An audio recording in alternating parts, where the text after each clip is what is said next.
নমস্কার বন্ধুরা, আমার পাঁচফোড়ন চ্যানেলে আপনাদের সবাইকে স্বাগত।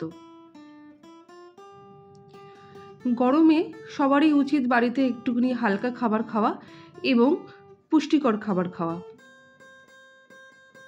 আর উপকারী সবজির মধ্যে একটা সবজি হচ্ছে কলার মোচা।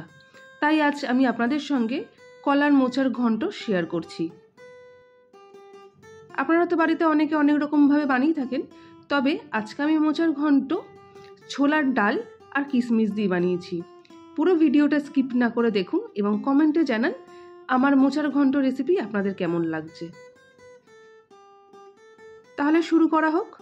আমি একটা গোটা মোচা ভালো করে কেটে নিয়েছি। মোচাটাকে মোটামুটি আমি 3 থেকে 4 ঘন্টা জলে ভিজিয়ে রেখেছিলাম। জলে ভিজিয়ে রাখার পর খুব ভালো করে মোচাটাকে আমি ধুয়ে নিয়েছি।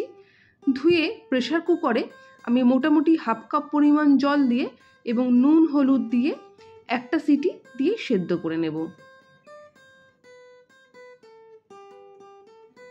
আপনারা কুকারের সিটি না মারলেও আপনারা বাটিতেও কিন্তু নুন হলুদ দিয়ে সেদ্ধ করে নিতে পারেন,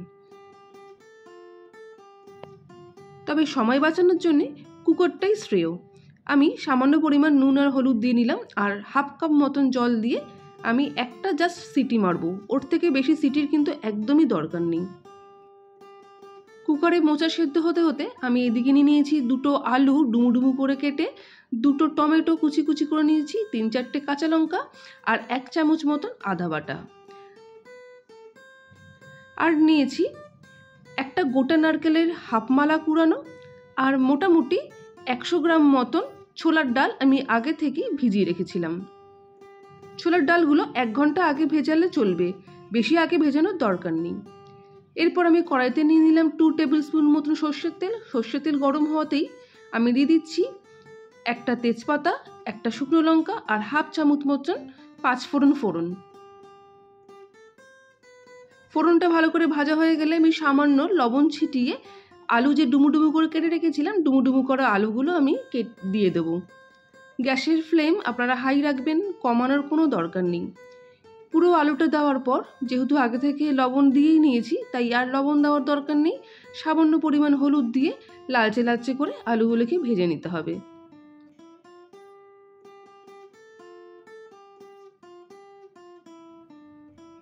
আলুগুলো আমার বেশ সুন্দর হালকা লালচে ভাজা হয়ে গেছে। আলুগুলো কড়াই থেকে নামানোর দরকার নেই। আমি কড়াইয়ের এক সাইডে করে রেখে তেলটাকে বের করে সেই তেলের মধ্যে কোড়া নারকেলগুলো আমি দিয়ে দিলাম। আপনার যদি ইচ্ছা হয় নারকেল কোড়া না দিয়ে ঝিরি করে নারকেল কুচিও ব্যবহার করতে পারেন। আমি কুড়িয়ে নিলাম, কুড়িয়েতে আমার সুবিধা হলো বেশি এবং খেতেও বেশি ভালো লাগে, তাই আমি কোড়া নারকেলই ব্যবহার করছি। নারকেল কোড়াটাকেও ভালো করে আলুর সাথে মিডিয়াম ফ্লেম করে এবার গ্যাসটাকে 5 থেকে 7 মিনিট ভেজে নিতে হবে। দেখতেই পাচ্ছেন নারকেলের বেশ তেল বেরিয়েছে সাইড থেকে ভাজার পর। নারকেল যখন এরকম তেল ছাড়বে তখনই যে ভেজানো আমি ছোলার ডালগুলো রেখেছিলাম সেই ছোলার ডালগুলো দিয়ে দেবো। ছোলার ডালগুলো একসঙ্গে ভেজে নিতে হবে, তাহলে ছোলার ডালেরও সুন্দর একটা গন্ধ নারকেল ভাজার সাথে বেরোবে।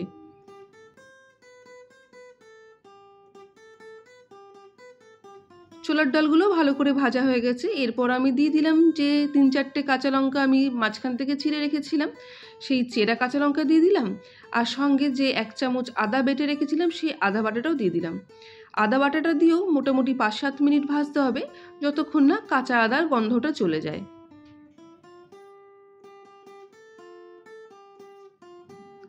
এই সময় কিন্তু গ্যাসের আঁচ মিডিয়াম রাখবেন, শুধুমাত্র আলু ভাজার সময় গ্যাসের ফ্লেমটা হাই রাখবেন। আলুটা ভাজা হয়ে গেলে গ্যাসের আঁচ মিডিয়াম টু লো রেখে বাকি কাজটা করবেন। আদা ভালো করে ভাজা হয়ে গেছে আমার। এরপর আমি যে টমেটোটা আগে থেকে কুচি করে রেখেছিলাম সেই টমেটো কুচিটা ভালো করে হাতের সাহায্যে ডলে ভেঙে দিয়ে দিলাম। হাতের সাহায্যে ভালো করে ভেঙে দিলাম, তাতে তাড়াতাড়ি একটু সেদ্ধ হবে সেই জন্যে।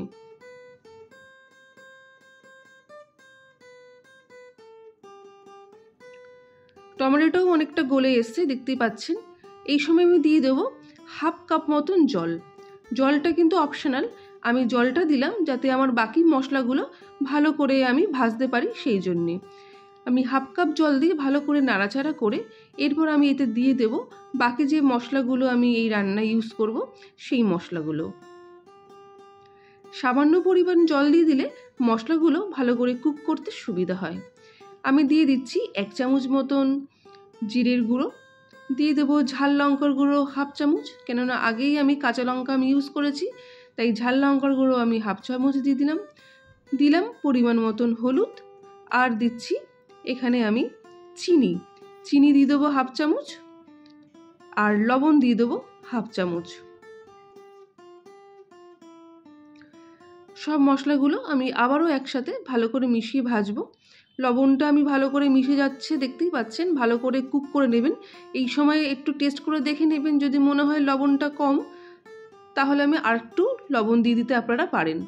ভালো করে মশলাগুলো ভাজার পর আমার চিনিটা আগে দেওয়া হয়নি, আমি আপনাদের চিনি দিয়েছি বলেছিলাম, কিন্তু চিনিটা আমি তখন দেওয়া হয়নি, চিনিটা আমি পরে দিয়ে নিলাম।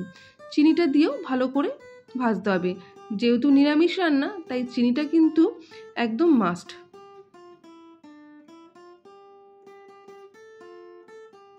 মশলাগুলো খুব ভালো করে কষানো হয়ে গেছে। কষানোর পর আগে থেকে যে মোচা সেদ্ধ করা রাখা ছিল সেই মোচা সেদ্ধটা দিয়ে দিতে হবে।